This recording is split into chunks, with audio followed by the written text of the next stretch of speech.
Hello everyone, आज की इस वीडियो में हम क्लास 10th कोऑर्डिनेट ज्योमेट्री के उन क्वेश्चंस को यहाँ पे देखने वाले हैं जो क्वेश्चन तुम्हारे एग्जामिनेशंस में 100% गारंटीड है कि पूछा जाएगा। ट्रिगोनोमेट्री और रियल नंबर की इंपॉर्टेंट क्वेश्चंस की वीडियोस हमने डाल दी है। अगर तुमने नहीं देखा हुआ होगा तो उसका वीडियो लिंक डिस्क्रिप्शन पे दिया हुआ है, जाके देख लेना। तुम्हारे एग्जामिनेशंस में क्वेश्चन वहीं से आएगा, ये 100% का गारंटी है। तो चलिए अब मैं तुम्हें कोऑर्डिनेट ज्योमेट्री के जो क्वेश्चन तुम्हारे एग्जामिनेशंस में आएंगे वो मैं तुम्हें यहाँ पे बताता हूँ। देखो, सबसे पहला यहाँ पर ये जो क्वेश्चन दिया गया है इसमें बताना है कि ये जो 3 पॉइंट्स दिए गए हैं ये कॉलिनियर है, ये डिटरमाइन करके बताओ। तो देखो, कॉलिनियर के लिए ना हम लोग एक फॉर्मूला यूज़ करते हैं A B plus B C equal to A C, जिसमें हम ए बी का डिस्टेंस निकालेंगे, बी सी डिस्टेंस निकालेंगे, ए सी डिस्टेंस निकालेंगे। इसके लिए डिस्टेंस फार्मूला हम यूज़ करेंगे ये वाला x2 माइनस x1 का whole square plus y2 minus y1 का होल स्क्वायर, और इसका रूट अंडर कर देंगे। तो इस फार्मूला से तुम्हारा ये वाला जो क्वेश्चन है वो बनने वाला है। ठीक है, ए बी निकालना, फिर बी सी निकालना, फिर ए सी निकालना, तीनों का वैल्यू सेम आ जाएगा तो हम कहेंगे कि वो कॉलिनियर है। ठीक है, इस तरह का एक क्वेश्चन तुम्हारे पेपर में आने वाला है। क्वेश्चन बना के देखना, जो नहीं बनेगा कमेंट कर देना, मैं किसी दूसरे वीडियो में उसका सॉल्यूशन तुम्हें बहुत ही अच्छे से समझा दूंगा। फिलहाल इस वीडियो में तुम्हें हिंट दे दे रहा हूँ कि कौन सा क्वेश्चन किस फॉर्मूला से तुम्हारा बनने वाला है। अब यहाँ पे जो क्वेश्चन नंबर 2 है इसमें बोला गया है कि find the point on the x axis. जब एक्स एक्सिस पे कोई पॉइंट बोलेगा ना तो याद रखना उसमें जो कोऑर्डिनेट हम लोग लेंगे वो एक्स और 0 लेंगे। ठीक है, जो कि इक्वी डिस्टेंट है 2 -5 से और -2 9 से। तो हम लोग क्या करेंगे, एक पॉइंट पी एक्स 0 मान लेंगे, फिर इसको ए और बी मान लेंगे, पी ए का वैल्यू निकालेंगे, पी बी की वैल्यू निकालेंगे, और दोनों तो इक्वी डिस्टेंट है तो पी ए बराबर पी बी कर देंगे। उसको सॉल्व करेंगे तो तुम्हारा आंसर जो है वो एग्जैक्ट आ जाएगा। ठीक है, एक्स की जो भी वैल्यू है वो तुम निकाल लेना, वो आ जाएगा। और एक्स एक्सिस का कोऑर्डिनेट पूछा हुआ है तो एक्स के जगह पे एक्स का वैल्यू पुट कर देना और जी को 0 की जगह 0 रहने देना, यही तुम्हारा कोऑर्डिनेट हो जाएगा। ठीक है, ये क्वेश्चन को भी कर लेना, ये पेपर में तुम्हारा पक्का आने वाला है। चलिए नेक्स्ट अब आगे हम क्वेश्चन नंबर 3 को समझते हैं। क्वेश्चन नंबर 3 में दिया गया है कि find the ratio in which the line segment joining the points. यहाँ पर फिर से 2 कोऑर्डिनेट दे दिया गया है और बोला गया है कि रेशियो निकालो जो कि वो इस पॉइंट से जो है वो इन दोनों पॉइंट्स को जो है वो डिवाइड कर रहा है। तो इसमें रेशियो निकालना है तो इसको तुम 2 तरीके से मान सकते हो। रेशियो या तो k:1 लेके बना सकते हो, या तो फिर m:n लेके भी तुम इसको बना सकते हो। ठीक है, तो रेशियो निकालने के लिए भी एक पेपर में तुम्हारा क्वेश्चन रहेगा। डिफरेंट सेट्स रहेंगे यार, किसी सेट्स में तुम्हारा ये वाला रहेगा तो कोई सेट्स में रेशियो निकालने के रहेगा, कोई सेट्स में डिफरेंट रहेगा। ठीक है, तो सारे क्वेश्चंस को करके जाना है क्योंकि ये तुम्हें भी नहीं पता तुम्हारा कौन सा सेट्स आएगा या कौन सा क्वेश्चन पेपर कोड आएगा, बट क्वेश्चन तुम्हारा यहीं से आ जाएगा चाहे कोई भी सेट हो। इसके बाद ये जो तुम्हारा क्वेश्चन है ना, ये तुम्हारा सेक्शन फार्मूला से ये बनने वाला है, जिसके लिए हम इस फार्मूला का यूज़ करने वाले हैं। अगला जो क्वेश्चन नंबर 4 है इसमें यहाँ पर 4 वर्टिसेस दिया गया है एंड यहाँ पे तुम्हें दिखाई दे रहा होगा कि एक्स और वाई भी है। तो ये 4 जो वर्टिसेज है ये तुम्हारा पैरेललोग्राम का दिया गया है। तो एक्स और वाई की वैल्यू फाइंड करनी है। इसके लिए हम यूज़ करेंगे मिड पॉइंट फार्मूला। बहुत ही आसान क्वेश्चन है, बना के चेक कर लेना। डायगोनल जो होगा दोनों को इक्वल कर देना, एक का तुम मिड पॉइंट निकाल लेना, दूसरे के मिड पॉइंट के वो इक्वल हो जाएगा। करके देखना, नहीं बनेगा तो कमेंट करना, मैं अच्छे से दूसरे वीडियो में तुमको समझा दूंगा। फिलहाल मेरा मोटिव है कि तुम्हें वो क्वेश्चन दे दूँ जो तुम्हारे पेपर में बनने वाले हैं, और पेपर में ये आप बनेंगे तो करके जरूर तुम्हें ये क्वेश्चन जानी है। अब यहाँ पर एक जो क्वेश्चन है इसमें बोला गया है कि find the coordinates of the point of trisection of the line segment. अब देखो यहाँ पर ट्राइसेक्शन वाला क्वेश्चन पूछा गया है, मतलब जो देखा जाए तो जैसे ये 3 भाग में जो है ये बटा हुआ है और इसका 2 कोऑर्डिनेट जो है दिया गया। ये यहाँ पर तुम्हारा 4 -1 एक दे दिया गया है और ये तुम्हारा -2 और 3 दिया गया है। तो यही तुम्हारा यहाँ पे क्वेश्चन पूछा गया है कि ये जो दोनों कोऑर्डिनेट है इसकी वैल्यू क्या होगी। तो यहाँ पर देखो ये 1:2 में बढ़ रहा है तो इसका रेशियो 1:2 हम लेंगे, और ये इधर 2 भाग है इधर 1 भाग है तो इसका रेशियो 2:1 ले लेंगे। बाकी इधर का कोऑर्डिनेट तो दिया हुआ है, इजीली हम बना सकते हैं, कोई दिक्कत नहीं होगा। ठीक है, तो बना लेना, ये भी तुम्हारा आने वाला है क्वेश्चन।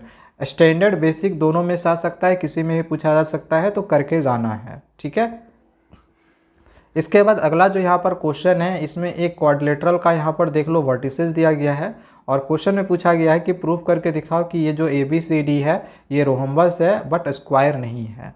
रोहम्बस और स्क्वायर में क्या फ़र्क होता है कि रोहम्बस में चारों साइड्स इक्वल होता है लेकिन जो डायगोनल्स होता है वो इक्वल नहीं होता है, लेकिन स्क्वायर में क्या होता है कि चारों साइड के इक्वल होने के साथ ही साथ उसके डायगोनल्स भी इक्वल होते हैं।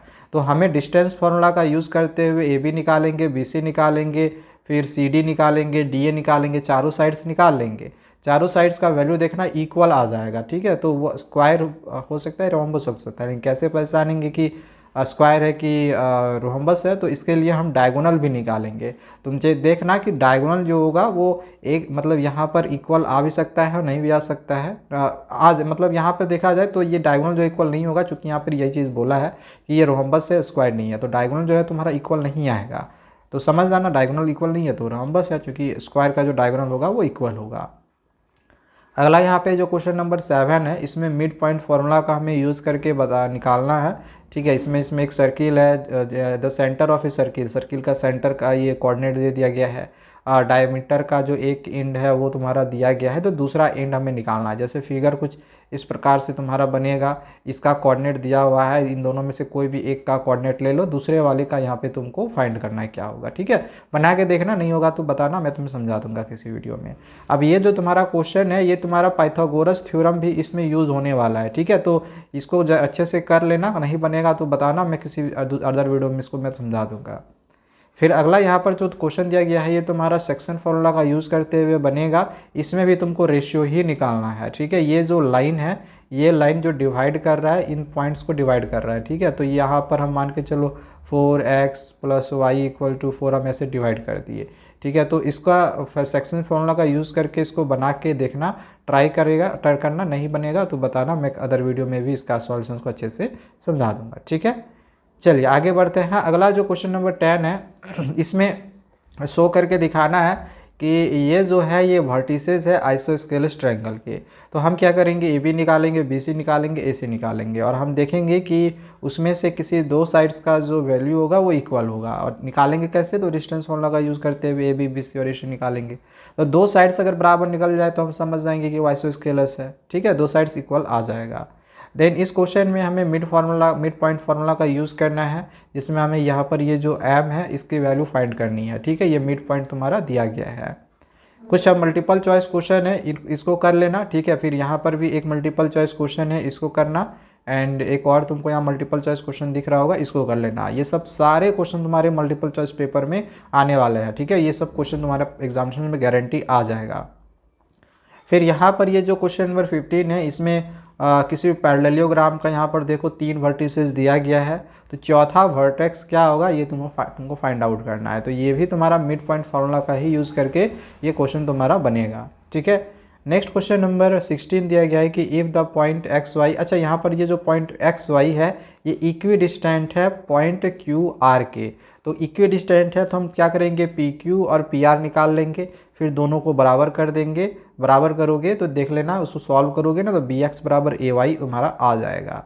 देन क्वेश्चन नंबर 17 है, जिसमें हमें प्रूव करके दिखाना है कि ये जो है वर्टिसेस है राइट एंगल आइसोस्केलस ट्रायंगल का। अब देखो ऊपर का जो क्वेश्चन था उसमें सिर्फ आइसोस्केलस एक वाला क्वेश्चन था, ठीक है। तो आइसोस्केलस सिर्फ अगर आइसोस्केलस ट्रायंगल रहेगा तो उसमें हम क्या करेंगे, ए बी निकालेंगे, बी सी निकालेंगे और ए सी निकालेंगे, देख लेंगे दो साइड इक्वल हो जाएगा तो हम आइसोस्केलस बोलेंगे। बट राइट एंगल ट्रायंगल क्या होगा, हमने क्या किया, एक ट्रायंगल का हमने क्या किया, ए बी निकाला, बी सी निकाला और ए सी निकाला। तो अब हम यहाँ पे देखेंगे कि इन पाइथागोरस थ्योरम हम यहाँ पे यूज़ करेंगे, इसका स्क्वायर और इसका स्क्वायर करेंगे, और इसका स्क्वायर और इसका स्क्वायर का सम, जैसे इसका 3 का स्क्वायर कर लो तो 9 होगा, ठीक है। यहाँ पे अगर 4 का स्क्वायर करो तो 16 होगा, और अगर इन दोनों को जोड़े तो 25 होगा। तो अगर इसको इन दोनों को जोड़ने के बाद ये वाली वैल्यू निकलेगी, ठीक है, तब समझ जाएंगे कि ये राइट एंगल आइसोस्केलस ट्रायंगल है, और नहीं निकलेगा तो समझेंगे कि नहीं है। तो ये भी करके तुमको दिखाना पड़ेगा। ए बी, बी सी, सी ए ये निकालने के बाद, आइसोस्केलस ट्रायंगल प्रूव करने के बाद फिर हमें पाइथागोरस थ्योरम का भी इसमें यूज़ करना है, इसको ध्यान में रखना। नेक्स्ट आगे जो क्वेश्चन नंबर 18 है, इसमें यहाँ पर ये एक जो क्वेश्चन है इसको कर लेना, ये भी तुम्हारे पेपर में आने के हाई चांसेस है। एंड ये क्वेश्चन तुम्हारा एग्जामिनेशन में लगभग 3 से 5 नंबर में पूछा जा सकता है, और 19 नंबर तो गारंटी है कि आएगा, तो ये डायरेक्ट 5 नंबर में पूछा जाएगा, तो इसको भी अच्छे से ज़रूर कर लेना। बहुत ही इंपॉर्टेंट क्वेश्चन है ये, पेपर में गारंटी तुम्हारा आने वाला। और एक जो तुम्हारा क्वेश्चन रहेगा 4 मार्क्स में, वो तुम्हारा केस स्टडी बेस्ड में रह सकता है, ठीक है। तो केस स्टडी बेस्ड वाला क्वेश्चन अब तुमको कहाँ मिलेगा, तो ये मेरे टेलीग्राम चैनल पे मिलेगा। टेलीग्राम चैनल का लिंक डिस्क्रिप्शन पे मैं दे रहा हूँ, जाके उसको ज्वाइन कर लेना। जल्दी मैं तुम्हें केस स्टडी बेस्ड के क्वेश्चंस भी वहाँ पे मैं दे दूँगा, ठीक है। जिस भी चैप्टर के केस स्टडी बेस्ड क्वेश्चन तुम्हारे पेपर में आएंगे, उन चैप्टर्स के केस स्टडी बेस्ड क्वेश्चन मैं तुम्हें अपने टेलीग्राम चैनल पे दे दूंगा, ठीक है। तो इससे आउट क्वेश्चन तुम्हारा ना कोऑर्डिनेट ज्योमेट्री से कुछ भी नहीं जाएगा, ये मैं तुम्हें 100% गारंटी के साथ कर रहा हूँ। क्वेश्चन आना रहेगा तुम्हारा यहाँ से 100% आ जाएगा। तो चलो आज के लिए इतना ही, बाकी अदर चैप्टर के लिए चैनल को सब्सक्राइब कर के रखना, क्योंकि आगे और भी तुम्हारे लिए बहुत ही इंपॉर्टेंट वीडियोज़ आने वाली है।